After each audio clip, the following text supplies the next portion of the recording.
Otra noticia que este momento hace primera página, esto es que la ley de apoyo humanitario se ha publicado en el registro oficial y por lo tanto está en plena vigencia. ¿Qué es lo que implica esto? ¿Cuáles son los elementos que se incorporan en esta ley, la ley de apoyo humanitario?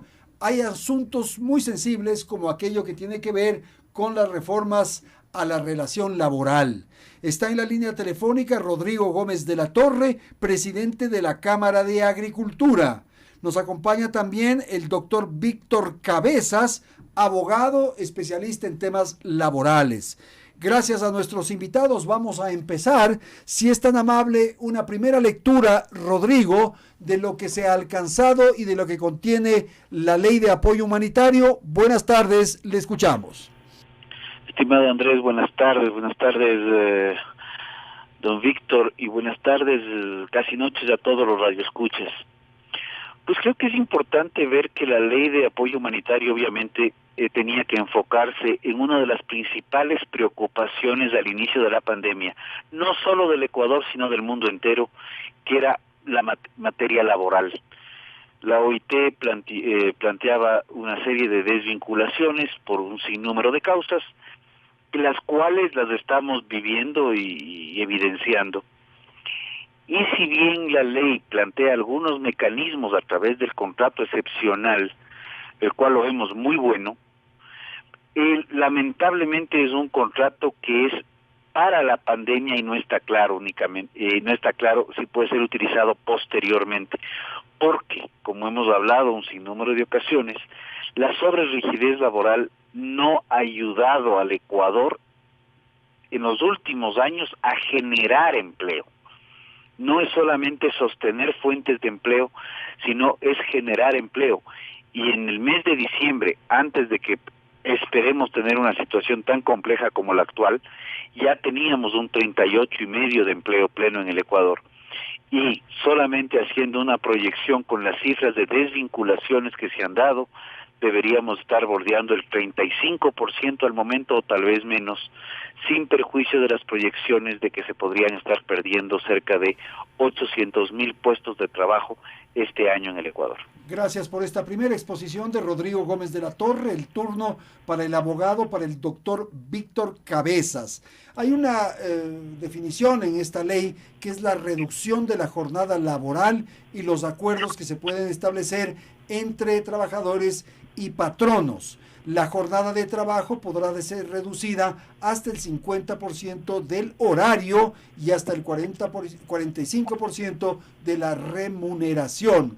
Una apreciación, Víctor, que le planteo para la conversación, y es que uno pensaría que en circunstancias como las que estamos atravesando, más bien lo que hay que hacer es duplicar, triplicar el trabajo. Quizás deberíamos trabajar también los sábados, quizás pensar, claro que estas son teorías nomás, pero no en las 40 horas, sino en más.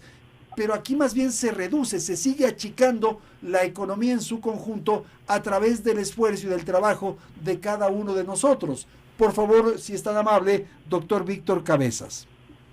Muchas gracias, Andrés, y buenas tardes a mi colega también y a toda su audiencia. Gracias por la invitación, Andrés. Creo que su comentario es más que válido. Es más que válido si es que la economía fuera de la mano con las normas, con el derecho. Un poco lo que vemos es que la economía no ha ido de la mano con lo que nos dice el Código del Trabajo. El Código del Trabajo nos plantea unos estándares altísimos, nos dice contrato indefinido, nunca se termina la relación de trabajo, si es que se termina unas indemnizaciones altísimas, no hay contrato a plazo fijo. O sea, ahí lo que decía Rodrigo, una rigidez laboral, que claro, cuando yo siempre digo, si es que un extraterrestre viera nuestras normas laborales, diría vivimos en el paraíso, ¿cierto? Pero luego vemos que la economía real no alcanza a receptar todas esas leyes utópicas hasta cierto punto que están en los textos. Estoy totalmente de acuerdo. Ahora más que nunca es cuando tenemos que trabajar el doble hasta el triple para recuperar lo que hemos perdido en estos 70 días, Pero lo que está haciendo la ley, estimado Andrés, es darle la oportunidad a aquellas empresas que no pueden de la noche a la mañana reactivarse y trabajar el doble y el triple, darles la oportunidad de sobrevivir. Básicamente lo que plantea la ley son, yo lo resumiría en tres cosas. Uno, acuerdos para preservar las fuentes de empleo. En el derecho del trabajo, los acuerdos son una mala palabra. Uno dice, quiero acordar con mi trabajador, y eso ya es como una mala palabra. Entonces ahora lo que la ley está diciendo es, pueden llegar a acuerdos. Un extranjero hace 2 semanas en una conversación que tuvo decía, oiga, pero en el Ecuador andan locos ustedes, ¿cómo que tienen una ley para hacer acuerdos? Si los acuerdos deberían ser la norma general.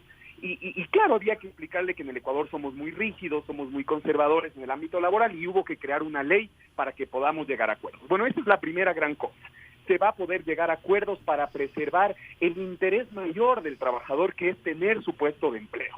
Ese es el tema 1. El tema 2, súper brevemente, es la reducción de la jornada. Obviamente estoy totalmente de acuerdo con usted, Andrés. Lo que quisiéramos es trabajar el triple, 4 veces más quisiéramos trabajar, al menos le hablo yo mismo. Pero para aquellas empresas que no lo puedan hacer porque no responde la economía a ese nivel de intensidad que quisiéramos, se da la posibilidad de bajar la jornada laboral hasta el 50%, pero ojo, con hasta el 45%, máximo el 45% de la reducción del salario. Y la tercera cosa importante que tiene la ley es el regreso fantasma, diría yo, del contrato a término fijo. Ese contrato tan útil que lo tiene Colombia, que lo tiene Perú, que lo tiene todo el mundo, pero que en el Ecuador lo satanizamos y lo eliminamos, regresa solo por el periodo de la emergencia. Se va a poder contratar por plazo fijo hasta por 2 años. De manera que yo diría esas 3 cosas: acuerdos, reducción y el nuevo contrato fantasma, digámoslo así, a plazo fijo, como un primer vistazo, resumen de la ley. Está perfecto, muy bien, doctor. Quiero agradecer al doctor Víctor Cabezas por esta primera exposición, por esta primera intervención. Ahora voy con Rodrigo Gómez de la Torre para que comente lo que acabamos de escuchar y tal vez poner otro tema sobre la mesa, que es el de los despidos por fuerza mayor. Rodrigo, por favor. A ver, simplemente en algún momento comentábamos que a raíz del inicio de este gobierno, en los primeros decretos, el Ecuador se dialogaba por decreto. Y ahora, pues me ha encantado el comentario, no solamente dialogaremos por decreto, sino ahora podremos llegar a acuerdos por ley. Pues qué lindo sería que eso se cumpla tal cual.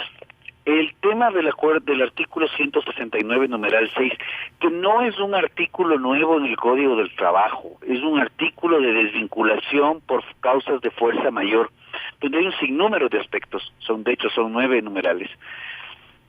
Cuando hablamos de fuerza mayor, hablamos de eventos en los cuales el empleador no tiene la decisión, no tiene la capacidad de tomar acciones. Por ejemplo, una erupción volcánica. Por ejemplo, la decisión de un presidente de decir nadie puede salir a trabajar. Son causas de fuerza mayor. Y es muy lamentable ver cómo muchas empresas han cerrado. La aplicación de la fuerza mayor en los 180,000 aproximadamente desvinculaciones que se han dado, terminaciones laborales, se ha dado en menos del 10%, 9 punto algo por ciento. Pero era un derecho de las empresas y creo que es una interpretativa totalmente calificable como del populismo jurídico, porque si uno tiene verse en la necesidad de cerrar una parte del negocio para sostener el negocio primario, porque ese tema de que sin fuentes de empleo no hay empleo, es muy sencillo. Entonces, si en este momento una empresa tiene que desvincular un 20% de trabajadores para sostener al 80% restante y sostener la actividad económica, porque ha pasado cerrada 60, 70, 80 días, pues es absolutamente comprensible, e inclusive muchas desvinculaciones se han dado con el compromiso de volver a contratar a la gente que se ha desvinculado por causas de fuerza mayor, porque la capacitación del personal no es gratis, más bien por el contrario, las empresas buscamos tener gente con quien ya haya una relación, sean afines, conozcan el manejo interno, etcétera. En este tema fue incluido en el debate de la Asamblea. El veto de la Asamblea salió con algo absolutamente incalificable. El veto del presidente, o sea, el informe en segundo debate, el veto del presidente más bien puso unas normas que eran muy lógicas y muy racionales. Sin embargo, cuando ya la Asamblea se pronuncia sobre el veto, pues hemos regresado 50 años en lógica, y adicionalmente plantea una norma con carácter de retroactivo, lo cual por esencia está mal. Entonces, lo que estamos haciendo, no necesitamos que venga un extraterrestre para decirnos si la norma es buena o es mala. Lo que estamos viviendo en el Ecuador desde hace más o menos 6-7 años, que llegan gente que está interesada en invertir en el Ecuador, quiere traer sus capitales al Ecuador, y ya sobrepasa el impuesto a la salida de divisas, que ya es un dogal, pero cuando se pone a analizar la norma laboral, dice gracias, pero ahí cito nomás, prefiero seguir un poco más al sur o quedarme un poquito más al norte. Y esa es una realidad, no es una fantasía. Ok, muy bien, Rodrigo, por esta intervención. Voy a dar paso a su colega, a su compañero de panel, el doctor Víctor Cabezas, para que nos dé su apreciación sobre esta mirada y sobre estos aportes que ha dado Rodrigo Gómez de la Torre. Por favor, doctor Cabezas. Gracias, Andrés. Hablemos brevemente del tema de fuerza mayor. ¿Qué significa fuerza mayor? El Código Civil dice es el evento irresistible e imprevisible. ¿Qué significa irresistible? Que por más que yo haga lo que quiera, no puedo resistirme a los efectos de este evento, ¿sí? Entonces, un ejemplo claro, digamos la pandemia. ¿Podrá el Víctor Cabezas decir, a mí no me coge el COVID, yo voy por la calle y voy sin mascarilla y nunca me va a coger el COVID? Bueno, no me voy a poder resistir. Si es que no tomo las medidas sanitarias, eventualmente voy a terminar infectando. ¿Qué más es irresistible? Digamos que el presidente dice, no hay jornada laboral presencial. ¿Puede Víctor Cabezas decir, no, para mí sí hay jornada, yo sí puedo resistirme a esto y yo voy a incumplir la orden del presidente? Bueno, podría hacerlo, pero seguramente me iré preso por desacatar esa norma. Entonces, una cuestión irresistible implica que uno no puede hacer nada para resistirse a esos efectos. La pandemia del COVID-19, hay un consenso internacional respecto de que es un evento de fuerza mayor. No podemos resistirnos a los efectos de la pandemia. Entonces tiene que ser irresistible, y requisito 2, debe ser imprevisible. Nadie pudo haber previsto razonablemente que esto ocurriera. Claro, alguien podrá decir, pero bueno, tal vez alguien tenía la bolita de cristal y hace un año dijo que sí hubo la pandemia, o algunos dicen los Simpsons sí predijeron lo de la pandemia. Bueno, eso no es razonable, ¿sí? Lo razonable es que esto fue imprevisto, nadie lo pudo haber planificado. Entonces, ¿la pandemia es un evento de fuerza mayor? Sí es un evento de fuerza mayor, porque es imprevisible y es irresistible. Ahora, ¿cuál es el efecto de eso? ¿Qué implica que sea de fuerza mayor? Implica un eximente de responsabilidad. ¿Qué significa un eximente de responsabilidad? Que yo no voy a ser responsable por lo que eso cause, ¿sí? Entonces, si es que un evento de fuerza mayor impide que se haga el contrato de trabajo, o sea, impide que haya trabajo, yo como empleador estoy eximido de la responsabilidad de indemnizar. Es un principio básico, estimado Andrés, del derecho civil de siglos, no es una cosa que nos inventamos ahora, es una institución del derecho civil hecha para proteger al deudor y para proteger a la economía. Digamos que yo tengo un contrato con usted, mi estimado Andrés, para repartirle sándwiches todas las tardes, ¿sí? Y de repente, ¿no es cierto?, en mi fábrica de sándwiches le cae un rayo y se destruye mi fábrica. ¿Será Víctor responsable de seguir cumpliendo la entrega de sándwiches cuando ya no tiene fábrica? No, el evento de fuerza mayor exime mi responsabilidad de seguir cumpliendo el contrato. Yo creo que la interpretación que se ha hecho en la ley humanitaria es absolutamente antitécnica y es una evidencia de que es muy fácil poner en la ley lo que sea, aun cuando nos vamos contra siglos de desarrollo del derecho civil y contra instituciones que son más antiguas que la misma República del Ecuador. yo lo veo en realidad muy crítico. Condicionar la fuerza mayor al cese total de la empresa es un absurdo, porque la fuerza mayor lo que quiere es proteger a que lo que más se pueda se salve, y solo lo que ya no se pueda se pierda. De manera que condicionar fuerza mayor al cese definitivo es una cosa que en realidad se va contra toda la historia y la construcción de una institución, le digo, de años más antiguo inclusive que la República del Ecuador. De manera que ese es un tema bastante controvertido, yo lo veo muy problemático. Ok. Rodrigo, por favor, su comentario a lo que acabamos de escuchar.